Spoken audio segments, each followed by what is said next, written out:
ପିଲାମାନେ ଆଜି ସପ୍ତମ ଶ୍ରେଣୀର ଇତିହାସ ପାଠ ନୂତନ ଶକ୍ତିର ଅଭ୍ୟୁତ୍ଥାନ ବିଷୟରେ ପଢ଼ିବା। ଏଇଠି ଆମେ ପଢ଼ିବା ଐତିହାସିକମାନେ ଏବଂ ସେମାନଙ୍କର ଉପାଦାନ ବିଷୟରେ।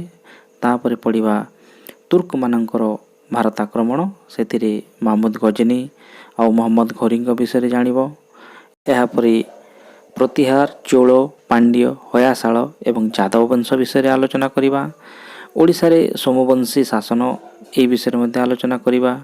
ଓଡ଼ିଶାରେ ଗଙ୍ଗବଂଶର ଉତ୍ଥାନ ମଧ୍ୟ ଆମେ ପଢ଼ିବା ଓ ଶେଷରେ ନୂତନ ଧର୍ମର ଓ ଆଧ୍ୟାତ୍ମିକ ଗୋଷ୍ଠୀର ସୃଷ୍ଟି ଏହି ବିଷୟରେ ପଢ଼ିବା। ଏହା ଅଛି ଆମ ପ୍ରଥମ ପାଠରେ। ତାହେଲେ ଚାଲ ଆଗ ଆମେ ପଢ଼ିବା ଐତିହାସିକମାନଙ୍କର ଉପାଦାନ। ଇତିହାସକାରମାନେ ମୁଖ୍ୟତଃ ପ୍ରତ୍ନତାତ୍ତ୍ୱିକ ଉପାଦାନ ଓ ସାହିତ୍ୟିକ ଉପାଦାନ ନେଇ ତାଙ୍କର ଇତିହାସ ରଚନା କରିଥାନ୍ତି। ପ୍ରତ୍ନତାତ୍ତ୍ୱିକ ଉପାଦାନରେ ଆମର ଖୋଦିତ ଲେଖା ବା ଲିପି, କୀର୍ତ୍ତି ଓ କଳାକୃତି କିମ୍ବା ଭୌତିକ ଅବଶେଷ ବା ପୂର୍ବରୁ ପ୍ରଚଳିତ ରାଜା ମହାରାଜାମାନଙ୍କର ମୁଦ୍ରା ଦେଖି ସେମାନେ ତାଙ୍କର ଇତିହାସ ରଚନା କରିଥାନ୍ତି। ସେହିପରି ସାହିତ୍ୟିକ ଉପାଦାନ ଯଦି ଆମେ ଦୃଷ୍ଟି ପକାଇବା, ସେ ଧର୍ମ ସମ୍ବନ୍ଧୀୟ ସାହିତ୍ୟ ଅଛି, ଐତିକ ସାହିତ୍ୟ ଅଛି ଏବଂ ବୈଦେଶିକ ବିବରଣୀ ଯାହା ବିଦେଶୀମାନେ ଲେଖିଛନ୍ତି ତହିଁରୁ ଦେଖି ସେମାନେ ଇତିହାସ ରଚନା କରିଥାନ୍ତି। ସୁଲତାନ ମାମୁଦଙ୍କ ଶାସନ ସମ୍ପର୍କରେ ଫିରଦୋସିଙ୍କ ଶାହନାମା, ମିନହାଜ ଉଦ୍ଦିନ ସିରାଜଙ୍କର ତବାକତ-ଇ ନାସରୀରେ ମହମ୍ମଦ ଘୋରୀ, ଇଲତୁତମିଶ ଏବଂ ବଲବନଙ୍କ ବିଷୟରେ ବର୍ଣ୍ଣନା କରାଯାଇଛି। ଏହା ବ୍ୟତୀତ ଅମୀର ଖୁସରୁଙ୍କର ତୁଗଲକନାମା, ମହମ୍ମଦ ବିନ ତୁଗଲକଙ୍କର କାର୍ଯ୍ୟକଳାପ ସମ୍ପର୍କରେ ବର୍ଣ୍ଣନା କରାଯାଇଅଛି। ବାବରନାମାରେ ବାବରଙ୍କ ବିଷୟରେ ଏବଂ ଆବୁଲ ଫାଜଲଙ୍କର ଆକବରନାମାରେ ଆମେ ଆକବରଙ୍କ ବିଷୟରେ ଜାଣିପାରିଥାଉ। ବିଜୋକ ଗ୍ରନ୍ଥରେ ଥିବା ଦୋହାରୁ କବିରଙ୍କର ଧର୍ମବାଣୀ ସମ୍ବନ୍ଧରେ ଜାଣିହୁଏ। ଆଦି ଗ୍ରନ୍ଥ ବା ଗୁରୁ ଗ୍ରନ୍ଥ ସାହେବରୁ ନାନକଙ୍କର ନୀତିବାଣୀ ସମ୍ପର୍କରେ ସୂଚନା ମିଳେ। ଚୈତନ୍ୟ ଚରିତାମୃତ ଏହି ପୁସ୍ତକରୁ ଶ୍ରୀ ଚୈତନ୍ୟଙ୍କ ବାଣୀ ବିଷୟରେ ଜାଣିହୁଏ।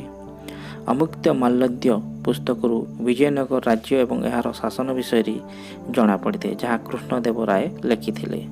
ଏହାଛଡ଼ା ଆମେ ଗୋଆରେ ଥିବା ସେଣ୍ଟ ଜାଭିୟର୍ସ ଚର୍ଚ୍ଚରୁ ଭାରତରେ ପର୍ତ୍ତୁଗୀଜମାନଙ୍କର କାର୍ଯ୍ୟକଳାପ ସମ୍ପର୍କରେ ଜାଣିହୁଏ ଏବଂ ୱିଲିୟମ ଫୋର୍ଟରୁ ଦୁର୍ଗରୁ ଭାରତରେ ଇଂରେଜମାନଙ୍କର କାର୍ଯ୍ୟକଳାପ ବିଷୟରେ ଜାଣିହୁଏ।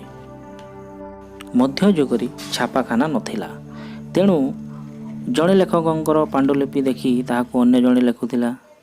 ଲେଖାକୁ ଅନୁସରଣ କରି ଲେଖିଲା ବେଳେ ଅଧିକାଂଶ ଅକ୍ଷର ପରିବର୍ତ୍ତନ ହୋଇଯାଉଥିଲା। ବେଳେବେଳେ ଅନୁକରଣ କରୁଥିବା ବ୍ୟକ୍ତି ନିଜ ମନରୁ ଧାଡ଼ିଏ ଦୁଇ ଧାଡ଼ି ମଧ୍ୟ ଲେଖିଦେଉଥିଲା। ଏହିପରି ଭାବରେ ଇତିହାସକାରମାନେ ଇତିହାସ ଲେଖିଛନ୍ତି। ତେଣୁ ଅଧିକାଂଶ ଲେଖକ, କବି ଏବଂ ଐତିହାସିକମାନଙ୍କର ମୂଳ ଲେଖା ହସ୍ତଗତ ହୋଇପାରି ନାହିଁ।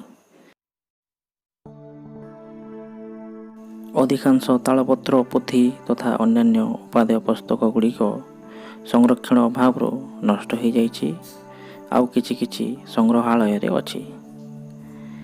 ଗବେଷକମାନେ ସେମାନଙ୍କର ଗବେଷଣା ପାଇଁ ଏହି ସଂଗ୍ରହାଳୟଠାରୁ ଉପାଦାନ ସବୁ ସଂଗ୍ରହ କରିଥାନ୍ତି। ତୁର୍କମାନଙ୍କର ଭାରତ ଆକ୍ରମଣ। ଦଶମ ଶତାବ୍ଦୀରେ ଆଫଗାନିସ୍ତାନରେ ଗଜନୀ ନାମକ ଏକ କ୍ଷୁଦ୍ର ରାଜ୍ୟ ସ୍ଥାପନ କରିଥିଲେ ଆଲପତଗୀନ। 977 ଖ୍ରୀଷ୍ଟାବ୍ଦରେ ସାବୁକ୍ତଗୀନ ଏହାର ଶାସନକର୍ତ୍ତା ହୋଇଥିଲେ। ତାଙ୍କ ମୃତ୍ୟୁ ପରେ ସୁଲତାନ ମାମୁଦ 997 ଖ୍ରୀଷ୍ଟାବ୍ଦରେ ସିଂହାସନ ଆରୋହଣ କଲେ। ମଧ୍ୟ ଏସିଆ ଜୟ କରି ଏକ ବିଶାଳ ସାମ୍ରାଜ୍ୟ ସୃଷ୍ଟି କରିବା ତାଙ୍କର କଳ୍ପନା ଥିଲା। ଭାରତର ଧନରତ୍ନ ତାଙ୍କୁ ବହୁତ ପ୍ରଲୋଭିତ କରିଥିଲା। ସେ 1000 ଖ୍ରୀଷ୍ଟାବ୍ଦରୁ 1027 ଖ୍ରୀଷ୍ଟାବ୍ଦ ମଧ୍ୟରେ 17 ଥର ଭାରତକୁ ଆକ୍ରମଣ କରିଥିଲେ। 1025 ଖ୍ରୀଷ୍ଟାବ୍ଦରେ ମାମୁଦ ଗୁଜରାଟର ପ୍ରସିଦ୍ଧ ସୋମନାଥ ମନ୍ଦିର ଲୁଣ୍ଠନ କରି ବହୁ ଧନରତ୍ନ ଭାରତରୁ ଗଜନୀକୁ ନେଇଯାଇଥିଲେ। ମାମୁଦ ତାଙ୍କ ଦରବାରରେ ବହୁ ଜ୍ଞାନୀ ଏବଂ ଗୁଣୀମାନଙ୍କୁ ସ୍ଥାନ ଦେଇଥିଲେ। ସେମାନଙ୍କ ମଧ୍ୟରୁ ପ୍ରସିଦ୍ଧ ଥିଲେ ପାରସିକ କବି ଫିରଦୋସୀ। ସେ ଶାହନାମା ନାମକ ଏକ ବିରାଟ ଗ୍ରନ୍ଥ ରଚନା କରିଥିଲେ। ମାମୁଦ ଆଲବେରୁଣି ନାମକ ଜଣେ ବିଦ୍ୱାନ ବ୍ୟକ୍ତିଙ୍କୁ ଭାରତ ସମ୍ପର୍କରେ ଜ୍ଞାନ ଆହରଣ କରିବା ପାଇଁ ପଠାଇଥିଲେ। ସେ ଭାରତରେ ବହୁ ବର୍ଷ ରହି ଏକ ପୁସ୍ତକ ରଖିଥିଲେ ଯାହାର ନାମ ଥିଲା ତହକିକ୍ ଏ ହିନ୍ଦ ଅର୍ଥାତ୍ ଭାରତ ବିଷୟରେ ଯାହା ସତ୍ୟ। ମାମୁଦ 1030 ମସିହାରେ ମୃତ୍ୟୁବରଣ କରିଥିଲେ। ଏହାପରେ ତାଙ୍କର ଉତ୍ତରାଧିକାରୀମାନେ ଦୁର୍ବଳ ହୋଇ ପଡ଼ିଲେ ଓ ଗଜନୀ ରାଜ୍ୟର ପତନ ଘଟିଲା। ମହମ୍ମଦ ଘୋରୀଙ୍କର ଭାରତ ଆକ୍ରମଣ। ଦ୍ୱାଦଶ ଶତାବ୍ଦୀରେ ଆଫଗାନିସ୍ତାନରେ ଘୋର ନାମକ ଏକ ରାଜ୍ୟ ପ୍ରତିଷ୍ଠିତ ହୋଇଥିଲା। ଏହାର ଶାସକ ଥିଲେ ମହମ୍ମଦ ଘୋରୀ। ସେ 1175 ଖ୍ରୀଷ୍ଟାବ୍ଦରେ ମୁଲତାନ ଅଧିକାର କରି ଭାରତ ଆକ୍ରମଣ ପାଇଁ ପଥ ପ୍ରସ୍ତୁତ କରିଥିଲେ। ଏହାପରେ ସେ ସିନ୍ଧୁ ପ୍ରଦେଶ ଏବଂ ପଞ୍ଜାବ ଅଧିକାର କରି ଦିଲ୍ଲୀ ଆଡ଼କୁ ଅଗ୍ରସର ହେଲେ।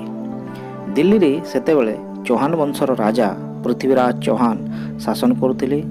ସେ ରାଜପୁତମାନଙ୍କୁ ସଂଗଠିତ କରି ସେମାନଙ୍କ ସହାୟତାରେ ମହମ୍ମଦ ଘୋରୀଙ୍କୁ 1191 ଖ୍ରୀଷ୍ଟାବ୍ଦରେ ତିତୋରିଠାରେ ପରାସ୍ତ କରିଥିଲେ। ଏହା ଥିଲା ପ୍ରଥମ ତିତୋରି ଯୁଦ୍ଧ। ମହମ୍ମଦ ଘୋରୀ ଏହି ପରାଜୟକୁ ଭୁଲି ପାରିନଥିଲେ ଓ ଏହାର ଠିକ୍ 1 ବର୍ଷ ପରେ 1192 ଖ୍ରୀଷ୍ଟାବ୍ଦରେ ଦ୍ୱିତୀୟ ତିତୋରି ଯୁଦ୍ଧରେ ସେ ପୃଥ୍ୱୀରାଜକୁ ପରାସ୍ତ କରି ଦିଲ୍ଲୀ ଅଧିକାର କରିଥିଲେ।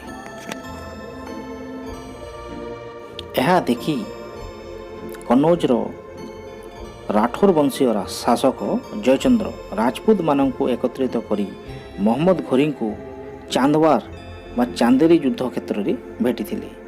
ଏହି ଯୁଦ୍ଧରେ ମହମ୍ମଦ ଘୋରୀ ଜୟଚନ୍ଦ୍ରଙ୍କୁ ପରାଜିତ କରି ଭାରତରୁ ବହୁତ ଧନରତ୍ନ ସ୍ୱଦେଶକୁ ନେଇଯାଇଥିଲେ। ସେ ଯିବା ପରେ ତାଙ୍କର 2 ଜଣ ସେନାପତି ଥିଲେ। ଜଣେ ଥିଲେ କୁତବୁଦ୍ଦିନ ଆଇବାକ। ସେ ବୁନ୍ଦେଲଖଣ୍ଡ, କାଲିଞ୍ଜର ଏବଂ ମାହୋବା ଆଦି ଅଞ୍ଚଳ ଅଧିକାର କରିଥିଲେ ଓ ତାଙ୍କର ଆଉ ଜଣେ ସେନାପତି ଥିଲେ ଯାହାଙ୍କର ନାମ ଥିଲା ଇଖତିୟାର ଉଦ୍ଦିନ ଖିଲଜି ବଙ୍ଗ ଏବଂ ବିହାର ଅଧିକାର କରିଥିଲେ। ମହମ୍ମଦ ଘୋରୀ ଲାହୋର ଠାରେ 1206 ଖ୍ରୀଷ୍ଟାବ୍ଦରେ ପ୍ରାଣତ୍ୟାଗ କରିଥିଲେ।